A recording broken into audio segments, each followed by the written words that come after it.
भ्रष्टाचार खत्म हो जाए ना, तो भारत की कम से कम जितनी आपको रूलिंग पार्टियां दिख रही हैं, इसमें एक ही बचेगी बस, बाकी सारी खत्म हो जाएंगी।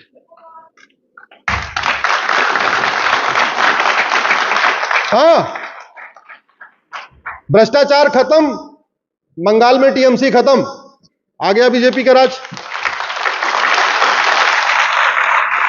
भ्रष्टाचार खत्म, झारखंड में शिबू सोरेन की पार्टी खत्म, आ गया बीजेपी का राज। भ्रष्टाचार खत्म, डीएमके खत्म, आ गया तमिलनाडु में बीजेपी का राज। भ्रष्टाचार खत्म, अब्दुल्ला महबूबा खत्म, आ गया कश्मीर में बीजेपी का राज। भ्रष्टाचार खत्म, यूपी में सपा बसपा खत्म, आ गया बीजेपी का राज। अब आप सोच रहे हो कि बीजेपी क्यों छोड़ दिया? बीजेपी को इसलिए छोड़ दिया, इतना बड़ा परिवार बन चुका, इतना बड़ा संगठन हो गया है, एक एक परिवार 1,000 रुपए दे देना पार्टी को, तो बीजेपी आराम से चंदे पे चलती रहेगी। बाकी पॉलिटिकल पार्टियां चंदे पे नहीं चल सकती, बाकी पॉलिटिकल पार्टियां केवल ब्लैक मनी पे चलेंगी, हवाला पे चलेंगी, काला धन पे चलेंगी। इसलिए भ्रष्टाचार के खिलाफ मैंने एक पीएल फाइल किया है कि भारत में 1 नेशन 1 टैक्स लागू किया जाए, 100 रुपए से बड़ी नोट बंद किया जाए, 5,000 रुपए से महंगे सामान का कैश लेन देन बंद किया जाए, ये जीएसटी खत्म किया जाए, इनकम टैक्स खत्म किया जाए, टीडीएस खत्म किया जाए, वैट खत्म किया जाए, टोल टैक्स खत्म किया जाए, सारे टैक्स खत्म, केवल एक tax, banking transaction tax, 1 nation 1 tax. और पूरी कैलकुलेशन के बाद बता रहा हूं बाबूजी,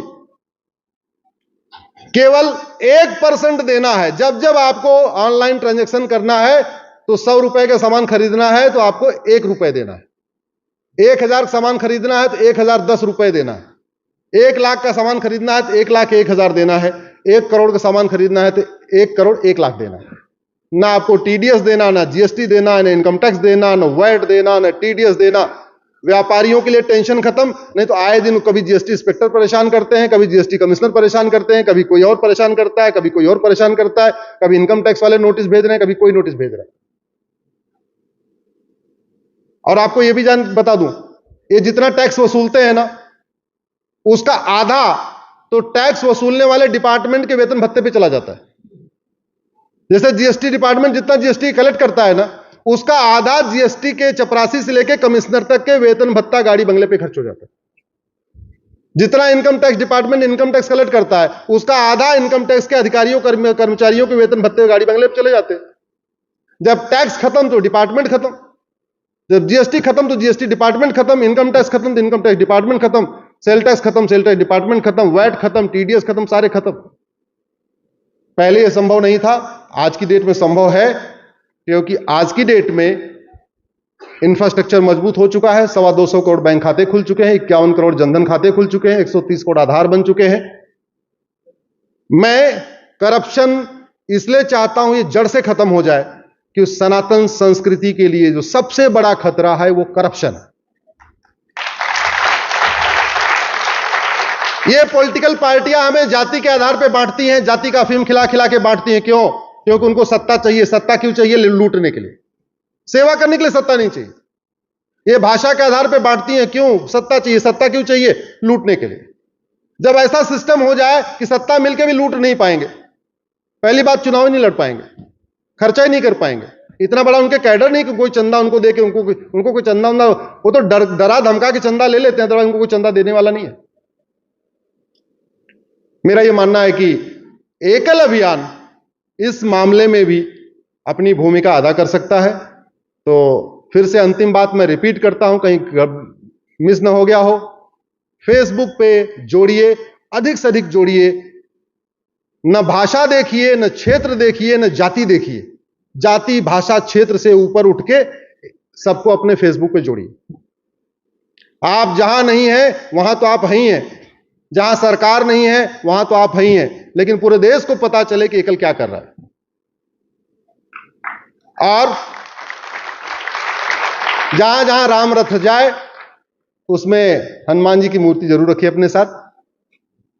बीच बीच में जहां 1-2 किलोमीटर कुछ ना दिखाई पड़े, किसी पेड़ के नीचे हनुमान जी की मूर्ति रख दीजिए, ऐसा मैं आग्रह करता हूं। तीसरी बात, मुझे लगता है एक अच्छा समय आ गया है जहां पे डिमांड करने पे सप्लाई हो रही है।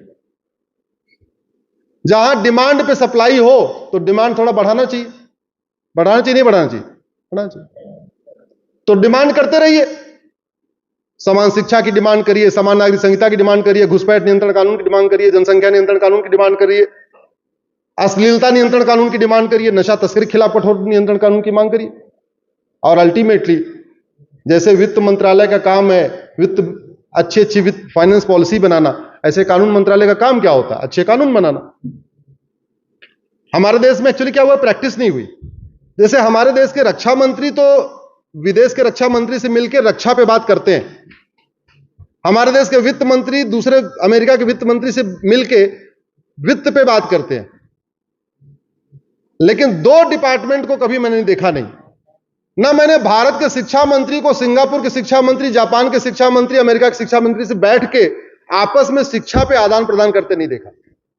ना भारत के कानून मंत्री को अमेरिका, सिंगापुर, चीन, जापान, कोरिया के कानून मंत्री के साथ बैठ करके कानूनों के ऊपर आदान प्रदान करते नहीं देखा। मेरा व्यक्तिगत मानना यह है 80% समस्याओं का समाधान कानून बना के या कानून बदल के या कानून खत्म करके हो सकता है।